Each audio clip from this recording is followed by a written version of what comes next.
Distribuição Europa Filmes do Brasil. Versão brasileira Lip Sync, São Paulo. História das religiões.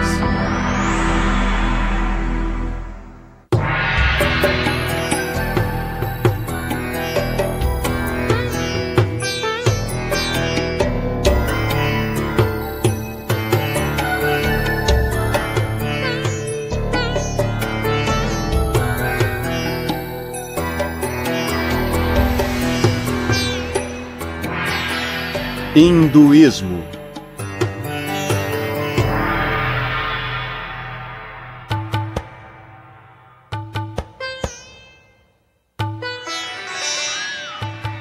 Todos os dias antes do amanhecer, incontáveis hindus levantam para se banharem.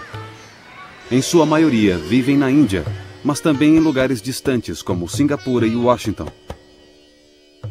O banho matinal não apenas purifica seus corpos, mas também seus espíritos. Em seguida, vários hindus realizam um ritual conhecido como puja. Trata-se de um ato de adoração durante o qual queimam incensos e fazem oferendas de flores, frutas, leite ou doces para uma estátua ou imagem de um entre as centenas de deuses, deusas ou espíritos hindus. Alguns praticam um sistema de exercícios conhecido como yoga. Praticam o controle da respiração, sentados por várias horas na famosa postura de lótus. O hinduísmo abrange uma ampla gama de crenças e práticas. Com efeito, muitas doutrinas e práticas do hinduísmo parecem ser contraditórias, conforme o antigo se mescla ao moderno.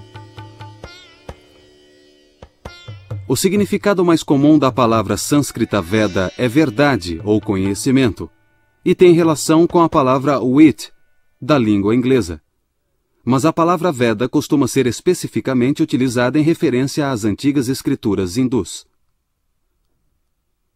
As partes mais antigas dos textos védicos estão organizadas em 4 conjuntos distintos de versos chamados Samhitas. O Rig Samhita, por si só, contém mais de 1000 hinos individuais, compostos de mais de 10.000 versos divididos em 10 livros. Segundo a tradição hindu, sábios inspirados, denominados rishis, teriam ouvido esses versos diretamente dos deuses. Cada um desses poemas religiosos é dirigido em geral a um dos deuses, deusas ou espíritos védicos, os quais representam forças naturais, tais como o sol, a lua e o vento. O deus mencionado com mais frequência é Indra, que se assemelha ao Zeus da mitologia grega. Vários poemas do Rig Samhita louvam a majestade e o poder de Indra. Louvo o heróico Indra, cujo poderoso trabalho separou a terra do céu. Indra conduz o sol como uma veloz carruagem que o traz aos seus adoradores. Como um rio, ele está sempre ativo e nunca descansa. Com a luz, ele destrói a escuridão. Na antiga tradição hindu de adoração e sacrifício, os 1028 hinos do Rig Veda eram recitados durante as cerimônias religiosas. Alguns desses versos ainda são recitados em casamentos, funerais e ritos de iniciação.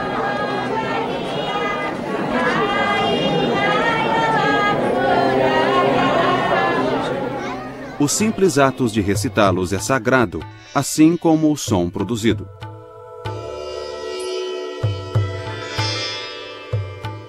Os eruditos modernos não conhecem em detalhes os rituais religiosos praticados durante os tempos védicos, mas eles sabem que a poesia do Rig Samhita era recitada como parte de rituais muito complexos. A realização de tais rituais podia durar semanas, meses ou até um ano. A presença de vários sacerdotes era necessária, pois cada um se especializava em uma das partes da cerimônia. Durante a Era Védica, a atividade devocional mais especializada era o ritual do soma. Soma era um líquido obtido pela maceração de certos vegetais. Enquanto colhiam as plantas, os sacerdotes cantavam hinos relacionados à busca e ao corte da planta do soma.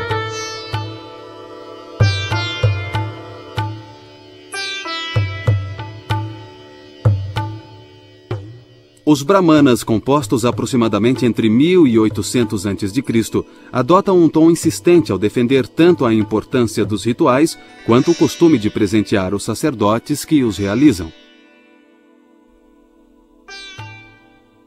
De fato, muitos dos Upanishads, os quase 300 últimos livros que compõem os textos védicos, censuravam o sistema religioso védico prestes a desaparecer e a ser substituído. Com efeito, os primeiros textos védicos não mencionam as crenças e as práticas que os contemporâneos costumam associar ao hinduísmo. Os Samhitas indicam que os antigos indianos comiam carne de vaca. Mas ao longo dos séculos, a vaca tornou-se um animal sagrado, um símbolo da fertilidade da terra. Comer sua carne tornou-se um pecado. Os primeiros Vedas descrevem uma vida após a morte. Posteriormente, os Upanishads introduziram uma ideia diferente, a reencarnação.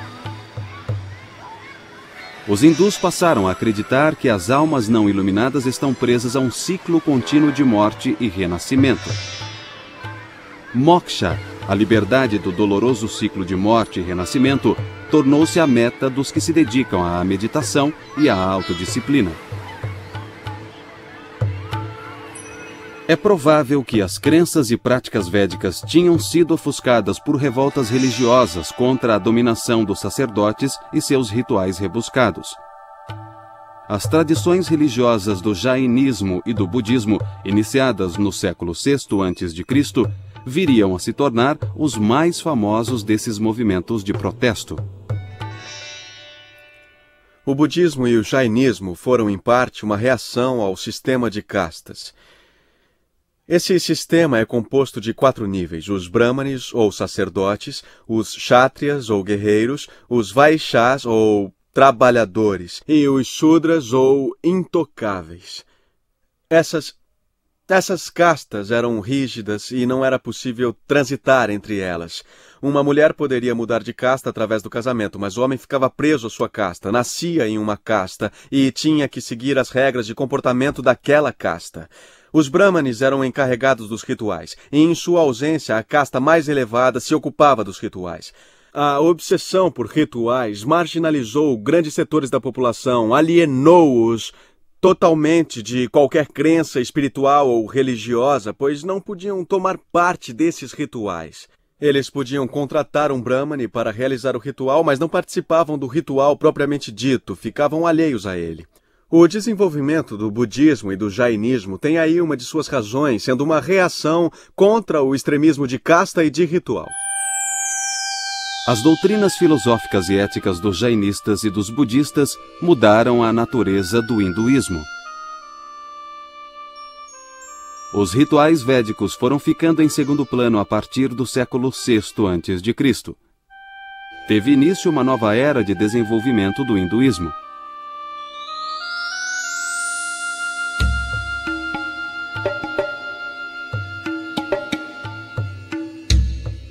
Em 326 a.C., as tropas de Alexandre Magno cruzaram o rio Indo, situado no noroeste da Índia.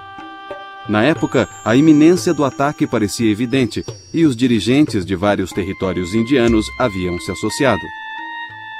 Isto criou o que viria a ser chamado o Império dos Maurya. Os soldados de Alexandre, porém, se recusaram a ir além do rio Indo. Mas a política indiana já havia mudado. Em cerca de 250 a.C., Ashoka tornou-se imperador da dinastia dos Maurya.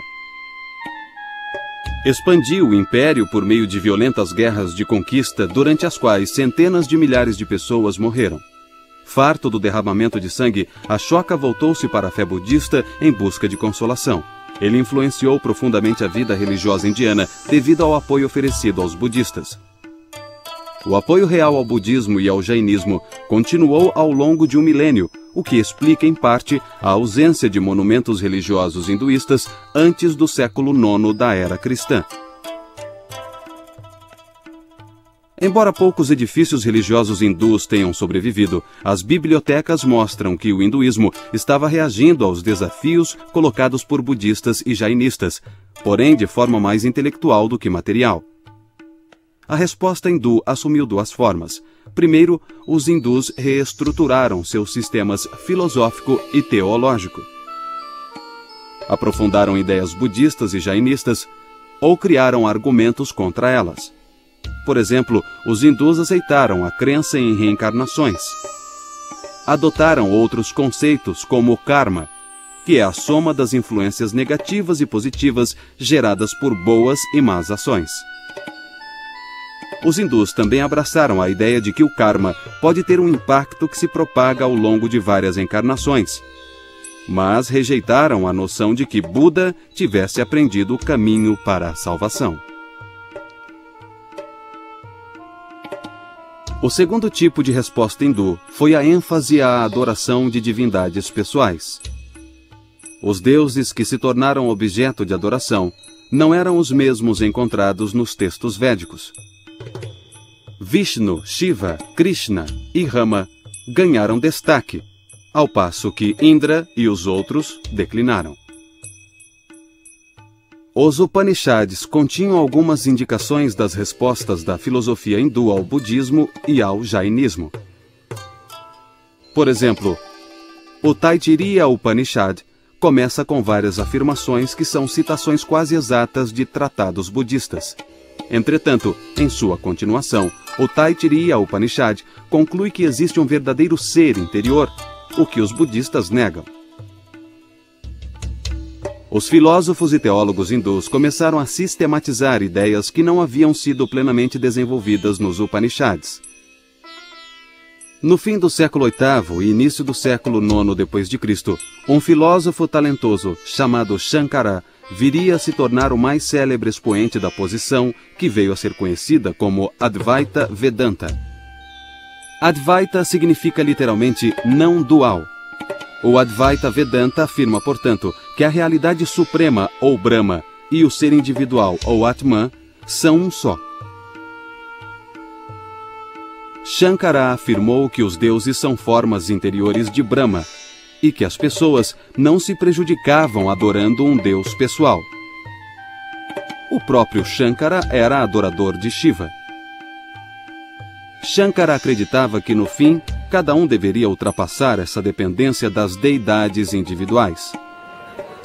Disse que cada um de nós viria a compreender que os diversos deuses são reflexos imperfeitos do que ele chamava de Brahma sem atributos.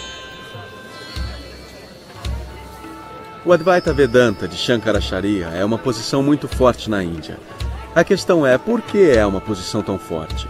Os românticos alemães do século XIX e, particularmente, Schopenhauer, se interessaram muito pelo Advaita Vedanta. Por quê? Porque é não dual. E isso era bem diferente das tradições que os românticos alemães viam penetrar na Europa desde o tempo de Cristo. Então, em vez de olhar para o similar às suas próprias tradições, posições dualistas, eles dirigiram seu olhar para o não dualismo. Embora essa posição seja certamente interessante e atualmente seja adotada por muitos hindus, sendo também aquela que as pessoas costumam assimilar ao hinduísmo, nem todos os hindus acreditam nela. Existem posições duais, posições dualistas, posições Dvaita, nas quais Atman e Brahma são vistos como separados, distintos, como dois.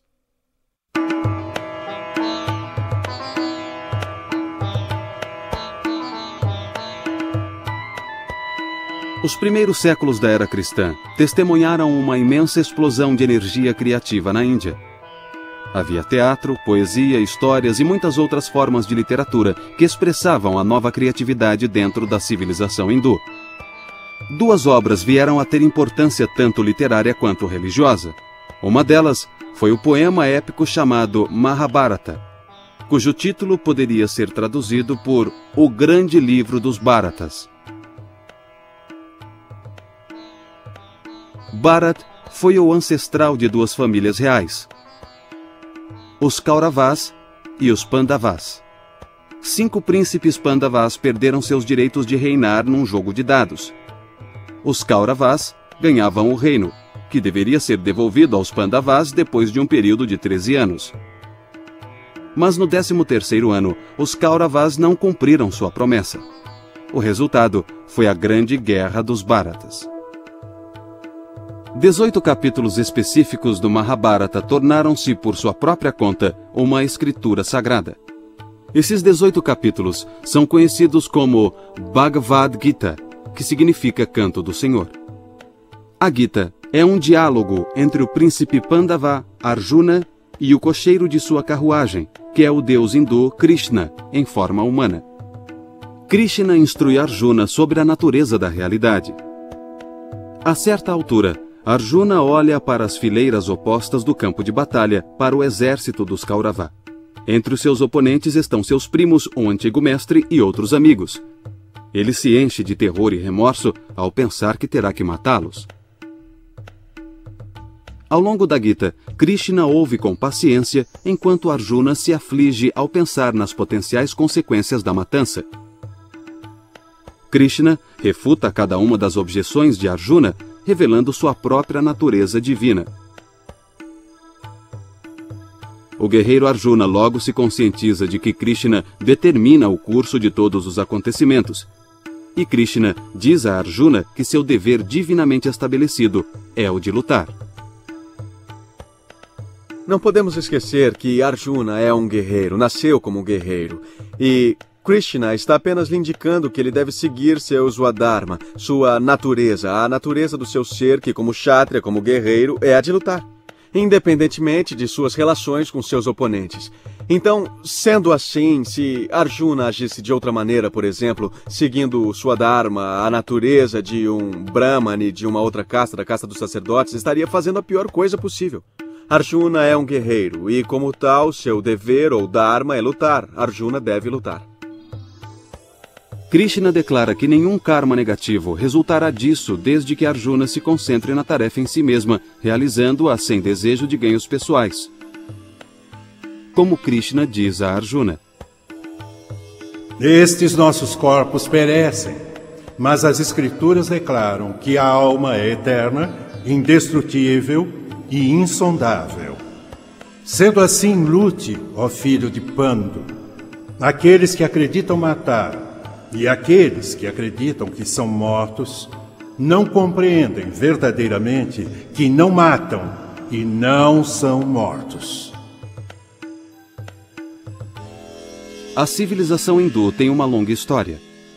Seus membros mais instruídos e cultos têm uma tendência a preservar formas mais antigas de sua cultura. Eles aceitam novas formas como se fossem meras extensões do sistema anterior. Novas formas e novas ideias apenas adicionam mais camadas de cultura, coexistindo com crenças e costumes mais antigos. Alguns autores confundiram a persistência das formas antigas com imutabilidade e estagnação, mas isso também proporciona um sentido de permanência, assimilando ao mesmo tempo grandes mudanças. A religião hindu não tem um fundador específico. Há muitas crenças na tradição de que foram herdadas. Algumas pessoas adotam uma crença devocional em relação ao Supremo, outras seguem um caminho de Gyana, que é o caminho do conhecimento e do reconhecimento. Existem várias abordagens. Existe o Karma Yoga, que é o caminho do serviço desinteressado, e assim por diante. Praticamente qualquer tradição ou crença que é seguida tem algum paralelo dentro da tradição hindu. O símbolo pode ser ligeiramente diferente, mas o que representa tem seu paralelo dentro da tradição hindu. Na Índia é possível viver numa casa onde mora 3 ou 4 pessoas, e cada uma se aproxima do Supremo de uma maneira particular. Na verdade, pode até haver um cristão morando na casa e outro morador pode ser um hindu, todos morando na mesma casa. E todos têm respeito um pelos outros. Porque o fundamento do hinduísmo é um mesmo ser se manifestando de diversas maneiras. Em outra categoria de livros, chamados Dharma Shastras, ou livros da lei, os escritores brahmanes da Índia descreveram a vida como uma série de categorias lógicas. Por exemplo, dividiram a vida do homem, mas não a da mulher, em estágios distintos. Durante a juventude, um homem deve ser estudante e aprender os Vedas de um professor experiente. Depois deve tornar-se um chefe de família, responsabilizando-se pela reprodução e preservação do mundo material. Um homem que avança em idade deve ir se afastando das coisas do mundo. Se por um lado as leis de Manu preconizam o celibato dos jovens, um outro texto hindu dos primeiros séculos da era cristã, o Kama Sutra, instrui quanto às várias maneiras que o homem e a mulher maduros podem utilizar para usufruir dos prazeres do amor. O Kama Sutra tornou-se um manual sexual famoso ou infame. O Kama Sutra descreve em linguagem parcialmente metafórica um impressionante número de técnicas de relação sexual. Neste ponto parece haver uma contradição entre o gozo dos prazeres do corpo e o cuidado com a alma. Mas devemos nos lembrar de que os hindus acreditam que diferentes comportamentos são adequados a cada estágio da vida. O estudante deve ser celibatário, e o chefe de família deve se envolver com a paixão sensorial. Esta abordagem parece colocar cada coisa em seu devido lugar. Tal esforço para incluir todas as possibilidades humanas dentro do sistema levou alguns a considerarem o hinduísmo um estilo de vida mais do que como religião, no sentido europeu e americano.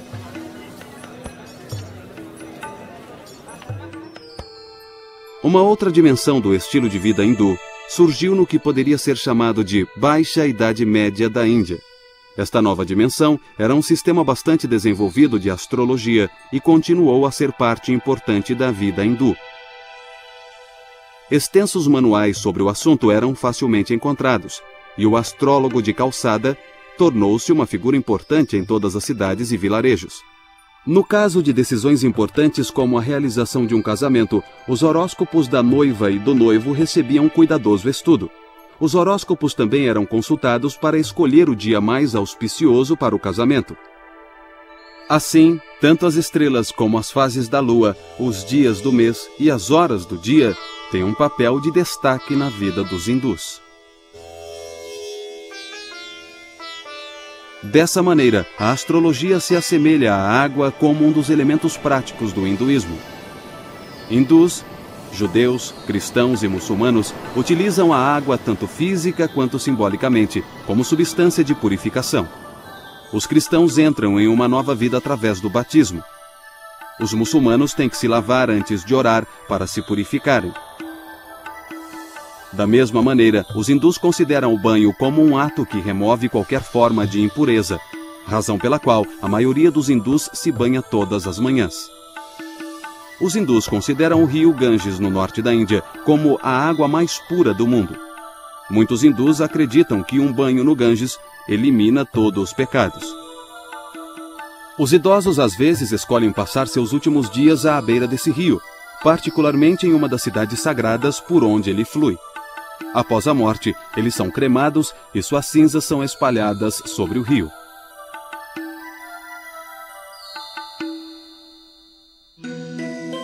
Durante os séculos IV e V d.C., o hinduísmo ressurgiu como religião dominante na Índia depois de superar os desafios colocados pelo budismo e jainismo.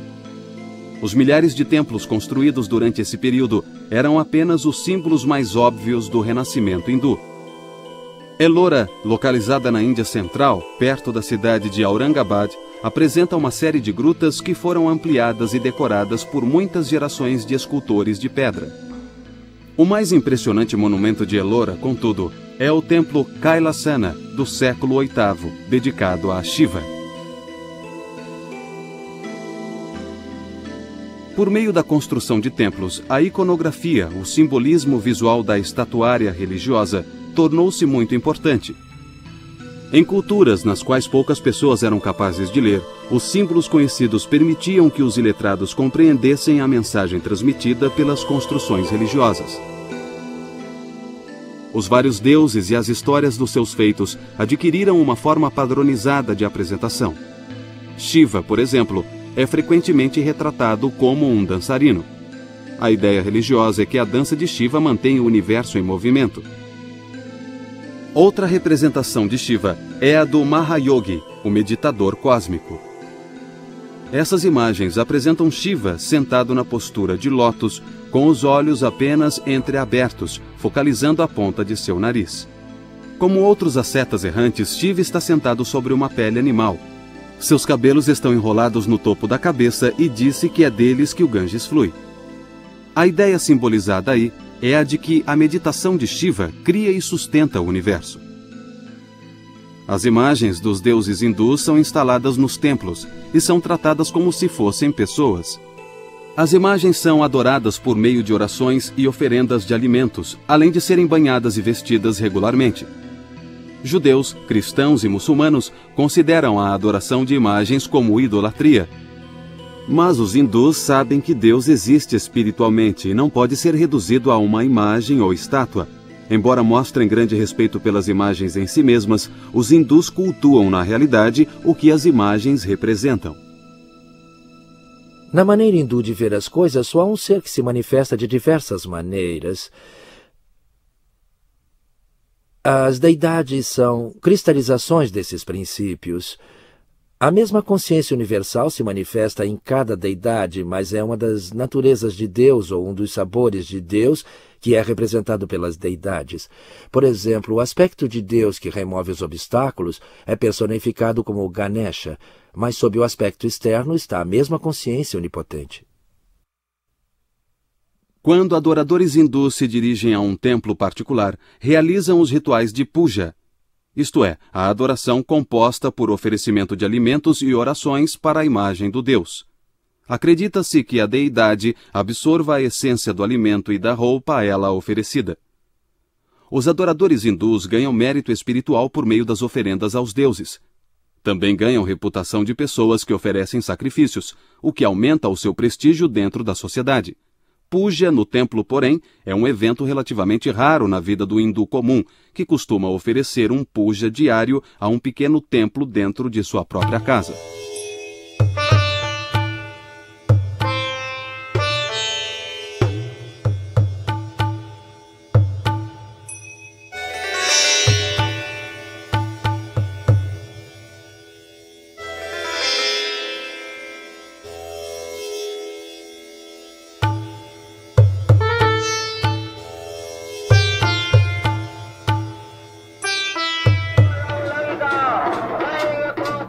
No hinduísmo, não existe um dia específico do Senhor, ou Sabá, como têm os judeus e os cristãos, embora os hindus celebrem frequentemente festivais em homenagem a um deus ou outro. Um dos mais famosos entre esses festivais é o Ram Lila, ou Saga de Rama, que é especialmente popular no norte da Índia. O Ramayana é quase tão popular e influente quanto os Mahabharata e seus capítulos sagrados, a Bhagavad Gita. No Ramayana, o deus Rama assume a forma humana de um príncipe. A história se desenrola em torno do sequestro de Sita, esposa de Rama, pelo demônio chamado Ravana. Rama e seu irmão Lakshmana buscam Sita e seu capturador, e disso decorrem muitas aventuras. Rama faz uma aliança com Hanuman, e finalmente ele e Lakshmana confrontam o demônio na ilha do Sri Lanka.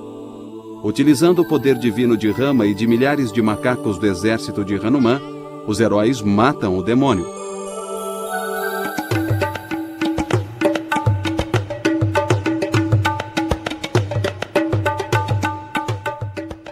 Durante o Ramalila, associações de bairros patrocinam uma série de atividades que se estendem por uma semana.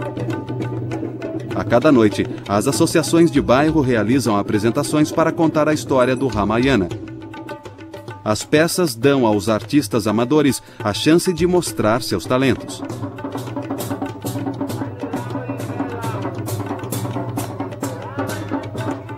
As associações de bairro também constroem um imenso boneco do demônio Ravana em papel machê.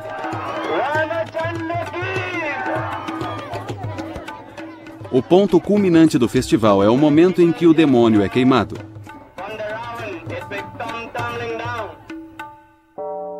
No século XI da era cristã, diversas forças internas e externas atuando na Índia contribuíram para dar ao hinduísmo sua forma moderna. A primeira e mais significativa força externa foi a chegada dos muçulmanos. Os muçulmanos provenientes da Ásia Central e do Afeganistão viriam a ter grande impacto na vida indiana. O sultão Mahmud, governante de Ghazna nos séculos X e XI, região atualmente chamada de Afeganistão, ordenou as primeiras grandes invasões muçulmanas pelo Estreito de Khyber.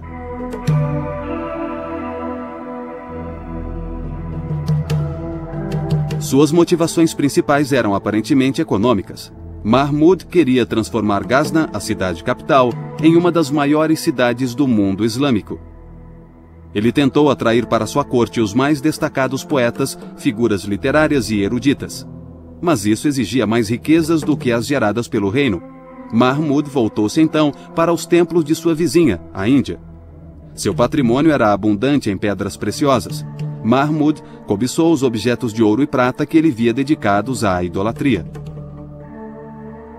Foi uma excelente oportunidade para associar pura ganância a zelo religioso. Os exércitos muçulmanos começaram a entrar na Índia regularmente.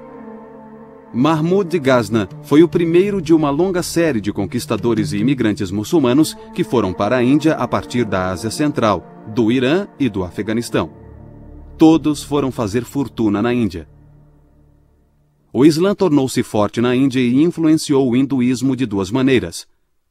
O misticismo islâmico muitas vezes se mesclou ao misticismo hindu e seu monoteísmo acentuou as tendências monoteístas hindus. Por outro lado, a maioria dos hindus rejeitou o Islã. Essa reação negativa fortaleceu suas próprias crenças religiosas hindus.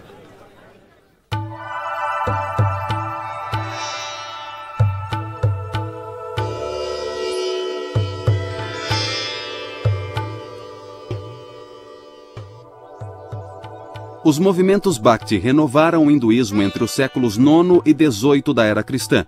Os devotos não estavam interessados nas áridas doutrinas filosóficas dos adeptos do Advaita, que discutiam a realidade última e única do ser. Os Bhaktis, ao contrário, concentravam-se no amor estático por Deus. Abraçaram plenamente os conceitos de sacrifício, entrega e devoção, implícitos na palavra Bhakti.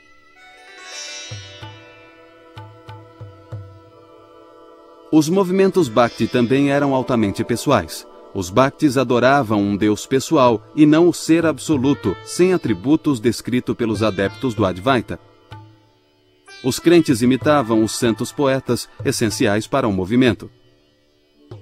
As histórias das vidas desses poetas estáticos eram bem conhecidas. Um dos movimentos devocionais que mais se desenvolveu tinha por objeto um ser humano conhecido como Krishna. Acreditava-se que Krishna era uma manifestação do deus Vishnu. Os seguidores de Krishna o reconheciam como divino. Vishnu era apenas mais um de seus nomes. O lugar de Krishna no hinduísmo lembra o de Jesus no cristianismo. Cristo é considerado por seus seguidores como Deus encarnado, enquanto Krishna seria Deus manifesto num corpo. Alguns dos santos poetas eram mulheres, e os movimentos Bhakti costumavam atribuir à mulher um lugar central. Radha, a consorte de Krishna, tornou-se a personagem modelo para seguidores homens e mulheres. A devoção altruísta de Radha e Krishna tornou-se o modelo a ser seguido por todos os devotos de Krishna. Ao longo do século XIX, o hinduísmo gradualmente tomou uma nova consciência de si mesmo. Os hindus começaram a se definir de forma mais precisa, em contraste com outras religiões, tais como o Islã e cristianismo.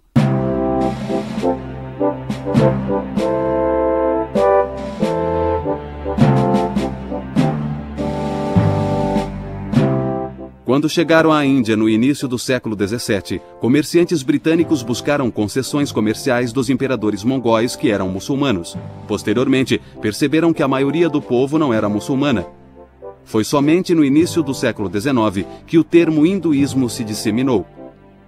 Os indianos adotaram o termo cunhado pelos ingleses. É muito confuso o fato de hinduísmo não ser um termo nativo. Os hindus não se referiam a si mesmos assim antes dos ingleses. Os ingleses usaram esse termo, em parte, como uma forma de distinguir entre hindus e muçulmanos. A questão também acabou se tornando política, pois se você chama a si mesmo de hindu, você atribui a si mesmo mais poder, porque a população se chamava assim em oposição aos muçulmanos. Sendo assim, o termo não é nativo. Atualmente, é claro, ele ganhou vida própria e é usado pelos indianos para descrever essas religiões do sul da Ásia. As religiões que excluem o Islã, o cristianismo, o budismo e o jainismo são todas chamadas hinduísmo. É um termo abrangente. Ram Mohan Roy foi uma das figuras principais envolvidas no moderno desenvolvimento do hinduísmo. Roy dizia que o declínio das crenças e costumes sociais hindus era decorrência de séculos de dominação muçulmana. Com pouco mais de 20 anos, Roy começou a adquirir terras. Ele se mudou para Calcutá, a capital da Índia Britânica. Lá começou a emprestar dinheiro aos jovens ingleses que trabalhavam para a Companhia das Índias Orientais. Mais tarde, Roy recebeu um cargo no setor financeiro da companhia e isso lhe deu um acesso ainda maior aos ingleses. Ram Mohan Roy celebrava o governo britânico que, em suas palavras, trazia a benéfica influência de um tratamento benévolo e indulgente. Roy acreditava que o domínio britânico permitiria que os hindus retomassem os puros ensinamentos do seu passado ancestral. Outra tendência teve início no século XIX, a ligação entre hinduísmo e política indiana. Bal Gangadhar Tilak foi um líder que percebeu rapidamente que o recurso à religião poderia mobilizar as massas hindus. Tilak era um implacável oponente do domínio britânico. Embora fosse instruído em direito, recusou-se a ter qualquer relação com as carreiras disponíveis nas cortes britânicas. Em vez disso, tornou-se editor do jornal denominado Kesari, que era publicado em Marathi, a língua de sua região natal. As ideias defendidas por Tilak o levaram à prisão inúmeras vezes, acusado de incitar oposição aos britânicos e conflitos coletivos. Os ingleses impuseram severa censura aos discursos políticos na Índia. Quando Tilak morreu em 1920, ele era provavelmente o líder mais popular do Partido do Congresso Nacional Indiano. Sua retórica anti-britânica teve consequências duradouras. Mohandas Gandhi nasceu num pequeno vilarejo em Porbandar, no estádio de Gujarat, na costa ocidental da Índia. Seu pai era primeiro-ministro do governo local. A família de Gandhi pertencia à casta Bania, de mercadores hindus. Ao longo dos séculos, eles haviam absorvido profundamente os princípios éticos do jainismo, particularmente os ensinamentos de Ahimsa, ou total não violência. Ahimsa significa a não violência total, ou seja, a não violência em pensamentos, palavras e atos. E essa filosofia de Ahimsa não pode ser realizada plenamente pelos indivíduos ou pessoas comuns. Mas Gandhi tinha a seguinte percepção, como um estudante na escola. Ele ou ela aspira a receber nota 10, mas nem todos os estudantes que frequentam a escola têm nota 10, mas todos esperam alcançá-la. Da mesma maneira, podemos nunca conseguir ser totalmente não violentos na vida, mas devemos continuamente buscar alcançar esse nível à medida das nossas possibilidades. Durante a Primeira Guerra Mundial, Gandhi deu grande apoio à causa britânica. Ele esperava que a cooperação resultasse depois em concessões políticas por parte do Império Britânico. Ao contrário, os ingleses decretaram leis extremamente repressivas que limitavam os direitos políticos dos indianos. Gandhi tornou-se então um forte oponente ao domínio britânico. Se antes usar elegantes ternos e chapéus confeccionados em Londres, passou a vestir-se com uma simples túnica branca, como as usadas pelos ascetas errantes. Gandhi começou a se dirigir às massas com a linguagem da religião. Ele descrevia sua tática com a expressão satyagraha, uma refinada palavra sânscrita que significa constância na verdade. A verdade significava muito para ele, teve uma importância tremenda para o meu avô em toda a sua vida. Houve uma época em que ele dizia, Deus é verdade. Então, mais tarde, ele percebeu que a verdade é Deus. O que realmente estamos tentando é alcançar essa verdade suprema, e isso é alcançar a Deus, alcançar o pleno estado divino. Ele chamava seu movimento de Satyagraha, que é uma combinação de duas palavras sânscritas. Satya significa verdade e agraha significa busca de. Ele sentia que todos nós, indivíduos, estamos constantemente buscando a verdade e temos que buscá-la sinceramente se buscamos a salvação.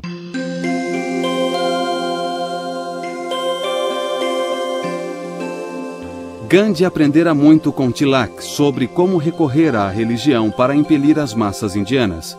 Mas ao contrário de Tilak, que elogiava atos políticos violentos, Gandhi enfatizava a tolerância e o caráter inclusivo do hinduísmo. Em vida, Gandhi tornou-se conhecido como Mahatma, um título cujo significado é grande alma.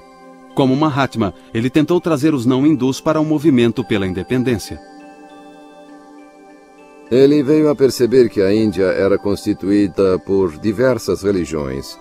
Há uma significativa população muçulmana, uma significativa população cristã e pessoas que acreditavam em muitas outras religiões tribais. Então, trata-se de um conglomerado de diferentes credos religiosos e não podíamos desejar eliminá-las. Não podíamos declarar a Índia um estado hindu e esquecer o resto das pessoas. O país tinha que sobreviver como um estado leigo que daria oportunidades iguais e direitos iguais às diferentes religiões e às pessoas que acreditavam nessas diferentes religiões. Assim, quando ele percebeu a existência de todos esses fatores, acho que ele percebeu que seria sábio mudar as crenças das pessoas. Entre 1919 e 1924, ele forjou uma aliança entre o Congresso Nacional e um grupo de jovens líderes muçulmanos. Essa aliança foi sempre frágil. Gandhi costumava usar símbolos hindus para propósitos políticos. Por exemplo, ele pedia constantemente que os muçulmanos abolissem o ritual de sacrifício de vacas. Os muçulmanos não faziam objeção ao consumo de carne de boi, e na festa de comemoração do sacrifício de Abrão, frequentemente realizavam um sacrifício ritual de vacas. Como Tilak, Gandhi adotou a vaca como símbolo da Índia hindu. Em seu espírito, a mãe vaca estava intimamente associada à mãe Índia. Se os muçulmanos consideravam a abordagem de Gandhi hindu demais, muitos outros pensavam que Gandhi era insuficientemente hindu. Não acho que ele era um hindu no sentido tradicional. Não praticava nenhum dos rituais do hinduísmo. Não acreditava nesses rituais. Ele acreditava no respeito a todas as religiões do mundo. E por isso ele as estudava. De fato, uma de suas frases famosas é que um estudo amigável de todas as escrituras é um dever sagrado de todos os indivíduos. Ele realizou esse estudo amigável. Estudou a Bíblia, estudou o Antigo Testamento, estudou o Alcorão e tudo mais. Ele estudou todas essas escrituras e extraiu de cada uma delas o que achou que seria útil para a sua vida pessoal, incorporando isso em seu estilo de vida.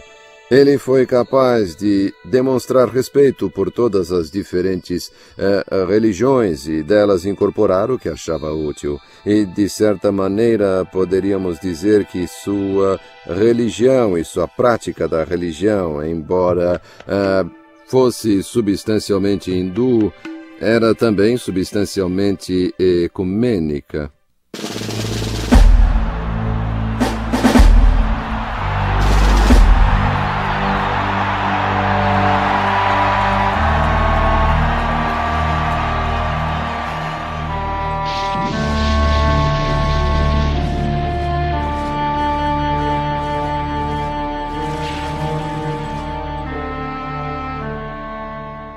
Depois da Segunda Guerra Mundial, a Índia Britânica se dividiu.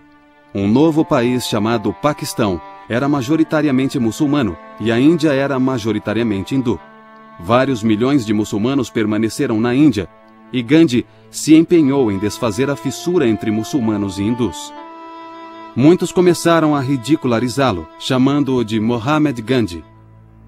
Em 1948, Nathuram Godse aproximou-se de Gandhi quando este se dirigia a uma reunião de orações e nele atirou, matando-o.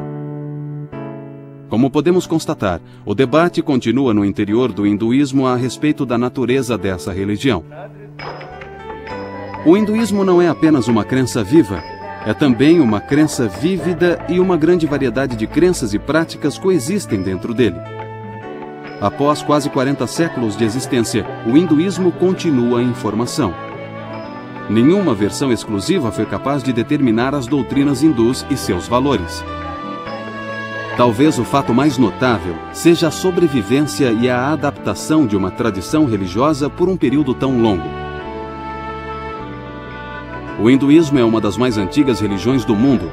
Apesar dos impactos e tensões pelos quais passou, aproximadamente 1 bilhão de indivíduos, de uma forma ou de outra, identificam-se como hindus.